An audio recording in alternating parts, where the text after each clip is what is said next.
ಉಪೇಂದ್ರ ಅವರು ಈ ಸಿನಿಮಾಗೋಸ್ಕರ ತುಂಬ ಕಷ್ಟ ಬಿದ್ದಿದ್ದಾರೆ. ತುಂಬ ವರ್ಷ ಆದಮೇಲೆ ಡೈರೆಕ್ಷನ್ ಮಾಡಿದ್ದಾರೆ ಮತ್ತು ಇವತ್ತು ಅವರು ಹುಟ್ಟುಹಬ್ಬ ಇರೋದ್ರಿಂದ ಎರಡು ಈ ಮೀಟ್ ಭಾಷಣ ಬೇರೆ ಇಟ್ಬಿಟ್ಟಿದ್ದಾರೆ. ಅವರೇ ಇನ್ನು ನೆಕ್ಸ್ಟ್ ಮಾತಾಡಿ ಇದನ್ನು ಕ್ಲೋಸ್ ಮಾಡಬೇಕು. God bless you. ಎಲ್ಲರಿಗೂ ನಮಸ್ಕಾರ.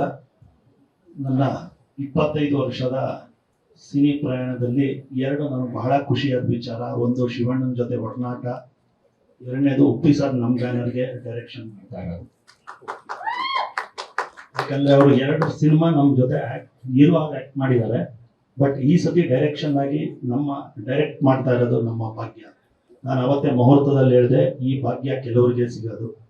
ಯಾಕಂದ್ರೆ ನಾನು ನೋಡ್ದಂಗೆ ಎಲ್ಲ ಡೈರೆಕ್ಟ್ರು ರಂಜಿಸ್ತಾರೆ, ಆದರೆ ಉಪ್ಪಿ ಸರ್ ರಂಜನೆಯಲ್ಲೂ ಒಂದು ಸತ್ಯನ ಹೇಳಕ್ ಹೊರಡ್ತಾರೆ. ಅದು ಯಾವ ಡೈರೆಕ್ಟ್ರು ಮಾಡಲ್ಲ ನಾನು ನೋಡ್ದಂಗೆ.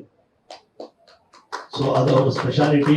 ಈ ಚಿತ್ರನ ನಾವೆಲ್ಲ ಭೂತ್ ಕನ್ನಡಿ ಇಟ್ಕೊಂಡು ನೋಡ್ಬೇಕು, ಅಷ್ಟು ಡೀಪ್ ಆಗಿ ಬುದ್ಧಿ ಹೇಳಿದ್ದಾರೆ ಎಲ್ಲರಿಗೂ. ಸೊ ನಾನು ಒಬ್ಬ ಮೇರು ನಟನ ಅಭಿಮಾನಿಯಾಗಿ, ಅಭಿಮಾನಿಗಳ ಕುತೂಹಲ ನನಗೂ ಅರ್ಥ ಆಗುತ್ತೆ. ಉಪ್ಪಿ ಸರ್ ಅಭಿಮಾನಿಗಳು ನನ್ನ ಯಾವಾಗ್ಲೂ ಟಾರ್ಚರ್ ಕೊಡ್ತಾ ಇರ್ತಾರೆ, ಯಾವ ಡೇಟ್ ಅನೌನ್ಸ್ ಮಾಡ್ರಿ ಅಂತ. ಬಟ್ ಈ ಚಿತ್ರ ನಿರ್ದೇಶನ ಮಾಡಿರೋದು ನಿಮ್ಮೆಲ್ಲರ ಮೆಚ್ಚಿನ ನಟ ಉಪೇಂದ್ರ ಅವರೇ. ಸೊ ಬಹಳ ಕಷ್ಟಪಟ್ಟು 2 ವರ್ಷದಿಂದ ಯಾವುದೇ ಸಿನಿಮಾ ಮಾಡದೆ ಒಂದು ಚಿತ್ರಕ್ಕೆ ಕೂತಿದ್ದಾರೆ ಅಂದ್ರೆ, ಒಬ್ಬ ಟೈರ್ 1 ಹೀರೋ ಆಗಿ ಬೇರೆ ಸಿನಿಮಾಗಳನ್ನೆಲ್ಲ ಬಿಟ್ಟಿದ್ದು ಕೂತಿದ್ದಾರೆ ಅಂದ್ರೆ ಎಷ್ಟು ಅರ್ಥಗರ್ಭಿತವಾಗಿ ಬರ್ತಾ ಇದೆ ಅಂದ್ರೆ, ಅಭಿಮಾನಿಯಾಗಿ ನಾನು ಈ ಚಿತ್ರನ ಒಬ್ಬ ನಿರ್ಮಾಣ ಮಾಡಿದ್ರು ಪರವಾಗಿಲ್ಲ, ಅಭಿಮಾನಿಯಾಗಿ ಕಾಯ್ತಾ ಇದ್ದೇನೆ ನೋಡಕ್ಕೆ. ಸೊ ಆದಷ್ಟು ಬೇಗ ಅಂದ್ರೆ ಮುಂದಿನ ವಾರ ನಾವು ಇನ್ನೊಂದು ಪ್ರೋಗ್ರಾಮ್ ಮಾಡಿ ಡೇಟ್ ಅನೌನ್ಸ್ ಮಾಡ್ತಾ ಇದೀವಿ. ಎಲ್ಲರ ಕುತೂಹಲಕ್ಕೆ ಅದು ತೆರೆ ಎಳಿತಾರೆ ಉಪ್ಪಿ ಸರ್. ಖಂಡಿತವಾಗ್ಲೂ ಈ ಚಿತ್ರ ಕರ್ನಾಟಕದ ಜನ, ಕನ್ನಡ ಚಿತ್ರ ಪ್ರೇಕ್ಷಕರು ಒಪ್ತಾರೆ ಅಂತ, ಕನ್ನಡ ಪ್ರೇಕ್ಷಕರೇ ಅಲ್ಲ, ಭಾರತದ ಎಲ್ಲ ಪ್ರೇಕ್ಷಕರು ಒಪ್ತಾರೆ ಅಂತ ನನಗೆ ಭರವಸೆ ಇದೆ. Thank you. ಜೈ ಹಿಂದ್, ಜೈ ಕರ್ನಾಟಕ. ಉಪ್ಪಿ ಸರ್ ಹುಟ್ಟುಹಬ್ಬದ ಶುಭಾಶಯಗಳು. ಉಪ್ಪಿ ಸರ್ ನಮಗೆ ಒಂದು ವಿಷನರಿ ಡೈರೆಕ್ಟರ್, ಅದು ಎಲ್ಲರಿಗೂ ತಿಳಿದಿದ್ದಂಗೆ ಇದೇನು ಹೊಸದಲ್ಲ.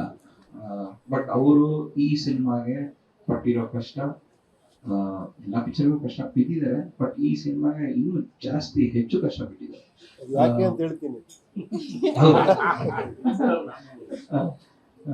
ಇನ್ಫ್ಯಾಕ್ಟ್ ವಿಜುವಲ್ಸ್ ಸೈಡ್ಸ್ ಅಲ್ಲಿ it's one of the best visually in Karnataka. ಇವತ್ತಿನ ದಿನಕ್ಕೆ one of the best visuals in ಇಂಡಿಯಾನೇ ಆಗ್ಬೋದು. ಅದು ತೋರ್ಸಕ್ಕೆ ಅಂದ್ರೆ ತೆರೆ ಮೇಲೆ ನಿಮ್ ಮುಂದೆ ತರಕ್ಕೂ ನಮಗೂ ಎಷ್ಟು ಕಾತರ ಇದೀವಿ ನಾವು. ಅದೇ ತರ ನೀವು ಕಾತರದಿಂದ ವೇಟ್ ಮಾಡ್ತಿದ್ದೀರ ಅಂತ ನಮಗೂ ಒಂದು ಅರಿವಿದೆ. ಆ ಜವಾಬ್ದಾರಿಯಿಂದಲೇ ನಾವು ಅದ್ರ ಮೇಲೆನೆ ಲಾಸ್ಟ್ ಫೈನಲ್ ಸ್ಟೇಟಸ್ ಅಲ್ಲೇ ಇದೀವಿ, ಕಂಪ್ಲೀಷನ್ಸ್ ಅಲ್ಲಿ. ಸೊ ಎಲ್ಲ ಚೆನ್ನಾಗಿ ಬರ್ತಿದೆ. Just wait for few more days.